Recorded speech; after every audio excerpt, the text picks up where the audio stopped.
അപ്പോൾ ഓണത്തിൻ്റെ ഒരു കൊച്ചു വീഡിയോ ആണ് നമ്മൾ ഷെയർ ചെയ്യാൻ പോകുന്നത്. അപ്പോൾ രാവിലെ തന്നെ അച്ഛൻ പോയി പൂവൊക്കെ വാങ്ങിച്ചു വന്നു. നല്ല റേറ്റ് കുറവുണ്ടായിരുന്നു കേട്ടോ. 10ാമത്തെ ദിവസം ആയതുകൊണ്ട് തന്നെ മോർണിംഗ് പോയതുകൊണ്ട് ചെറിയ റേറ്റിന് തന്നെ പൂവൊക്കെ കിട്ടി. അപ്പോൾ റെയ് ആണ് കേട്ടോ ഇന്ന് എല്ലാത്തിനും ഹെൽപ്പ് ചെയ്യുന്നത്. കാരണം ഇന്ന് പൂക്കളത്തിനൊന്നും ഞാനും അമ്മയോ ഹെൽപ്പ് ചെയ്യാമെന്നൊന്നും വിചാരിച്ചില്ല. കാരണം ഞങ്ങൾ നേരെ ഫുഡ് ഉണ്ടാക്കാൻ പോയി.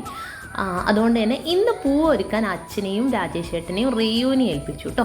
റെയ് ഭയങ്കര ഹെൽപ്പിംഗ് ആയിരുന്നു. ഒക്കെ കട്ട് ചെയ്ത് നല്ല പോലെ അച്ചാച്ചനെ ഹെൽപ്പ് ചെയ്യുന്നുണ്ടായിരുന്നു. ഞാൻ ജസ്റ്റ് അവരുടെ കൂടെ നിന്ന് വീഡിയോ എടുക്കാൻ വേണ്ടി മാത്രം ഒന്ന് ചെന്ന് നോക്കി കേട്ടോ. ഇവന് സെപ്പറേറ്റ് പൂക്കളം വേണമെന്ന് പറഞ്ഞാൽ അവൻ്റെ ഒരു സൈഡിൽ നിന്ന് സൈഡിൽ വെച്ച് എന്തൊക്കെയോ ചെയ്ത് കൂട്ടുന്നുണ്ടായിരുന്നു.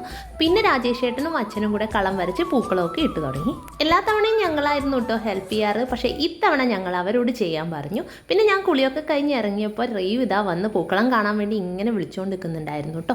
ഞാനും അമ്മയും കിച്ചണിൽ ഭയങ്കര ബിസി ആയിരുന്നു. കാരണം അനിയത്തിൻ്റെയും ഹസ്ബൻഡിൻ്റെയും ഫസ്റ്റ് ഓണാണ്. അമ്മ ഇത് ഓൾറെഡി വർക്ക് ചെയ്തുകൊണ്ടേയിരിക്കുകയാണ് കേട്ടോ. അപ്പം ഞാൻ റെയ് എന്തായാലും വിളിച്ചതല്ലേ, എന്നാൽ പിന്നെ പൂക്കളം കണ്ടിട്ടാവാം എന്നും പറഞ്ഞാൽ അവൻ്റെ അടുത്ത് ചെന്ന് അവൻ്റെയോടൊപ്പം പൂക്കളത്തിൻ്റെ അടുത്ത് നിന്ന് കുറച്ച് ഫോട്ടോസൊക്കെ എടുത്തു കേട്ടോ. അപ്പോഴേക്കും ഞങ്ങളുടെ അനിയത്തിയും അർജുനും ഫാമിലിയും എല്ലാവരും കൂടെ വന്നിട്ടുണ്ടായിരുന്നു. അർജുനും അനിയത്തിയും അമ്മയും മുത്തശ്ശിയും അനിയത്തിയും എല്ലാവരും ഉണ്ടായിരുന്നു കേട്ടോ. അച്ഛനെ ഇത്തവണയും നമ്മൾ മിസ് ചെയ്തു കേട്ടോ. എന്തായാലും നമ്മൾ വീഡിയോ അവിടെ വെച്ച് കാണുന്നുണ്ടാവുമെന്ന് പ്രതീക്ഷിക്കുന്നു കേട്ടോ. അങ്ങനെ എല്ലാവരും എത്തിയതിന് ശേഷം അകത്തേക്ക് കയറി. അനിയത്തി ആകെ മൊത്തം ഒരു റെഡ് മയമായിരുന്നു കേട്ടോ ഇവർ വന്നപ്പോൾ. അതൊന്ന് പറഞ്ഞ് ഞങ്ങളൊന്ന് കളിയാക്കി. റെയ്യും ഇവർ വരുന്നതും കാത്തിരിക്കുകയായിരുന്നു കേട്ടോ. വേറെ ഒന്നുമല്ല, അവൻ ഇവരൊക്കെ വന്നു കഴിഞ്ഞാൽ എന്തായാലും ഒരു കൊട്ട ചോക്ലേറ്റ് കിട്ടും കേട്ടോ. അശ്വതി ചോക്ലേറ്റ് ഫാക്ടറിയിൽ തന്നെ ആയതുകൊണ്ട് തന്നെ സ്പെഷ്യൽ ചോക്ലേറ്റൊക്കെ റെയ്യുവിന് വേണ്ടി കൊണ്ടുവന്നിട്ടുണ്ടായിരുന്നു. അവൻ അതൊക്കെ കിട്ടിയപ്പോൾ പിന്നെ ഭയങ്കര ഹാപ്പിയായി. അങ്ങനെ ഞങ്ങളെല്ലാവരും കുറേ നേരം അവിടെ ഇരുന്ന് സംസാരിക്കുകയൊക്കെ ചെയ്ത് പിന്നെ ഫുഡ് കഴിക്കാൻ വേണ്ടി പോയി കേട്ടോ.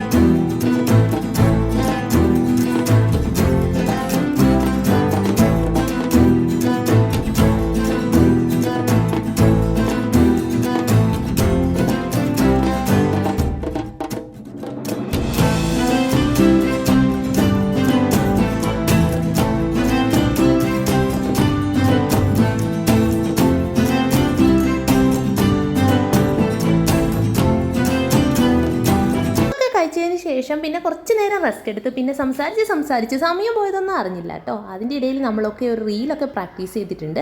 അതൊക്കെ ഞാൻ ഈ വീഡിയോൻ്റെ ലാസ്റ്റ് ആഡ് ചെയ്യുന്നതാണ്. പിന്നെ ചായ ടൈമായി. അങ്ങനെ എല്ലാവരും കൂടെ ഒരുമിച്ച് ചായയൊക്കെ കുടിച്ചു കേട്ടോ. ഇപ്പോഴത്തെ ട്രെൻഡിങ് ആയ മനസ്സിലായോ സോങ് തന്നെ അങ്ങോട്ട് കളിക്കാമെന്ന് വിചാരിച്ചു. അങ്ങനെ 2-3 ട്രയലൊക്കെ നടന്ന് അങ്ങ് ഷൂട്ട് ചെയ്തു. ഇവരുടെ ഈ ഡാൻസ് വീഡിയോ ഞാൻ ഓൾറെഡി എൻ്റെ ചാനലിൽ ഷോർട്സിൽ അപ്ലോഡ് ചെയ്തിട്ടുണ്ട് കേട്ടോ. സോ കാണാത്തവർ എന്തായാലും കാണണേ. അങ്ങനെ ഇവർ ഡാൻസൊക്കെ കഴിഞ്ഞതിന് ശേഷം നമ്മൾ റെയ്യൂനെ നമ്മൾ ഓണക്കോടിയൊക്കെ ഇട്ട് സെറ്റാക്കി കേട്ടോ. പിന്നെ അവൻ്റെ ഫോട്ടോസ് എടുക്കണമെന്ന് പറഞ്ഞു. അങ്ങനെ അവൻ്റെ ഒരു 2-3 ഫോട്ടോ കൂടെ ഇതിനോടൊപ്പം ആഡ് ചെയ്യുന്നുണ്ട്. അങ്ങനെ ഇത്തവണത്തെ ഓണം ഞങ്ങൾ എല്ലാവരും കൂടെ ഒന്നിച്ചങ്ങോട്ട് ആഘോഷിച്ചു കേട്ടോ. Thanks for watching. ബൈ.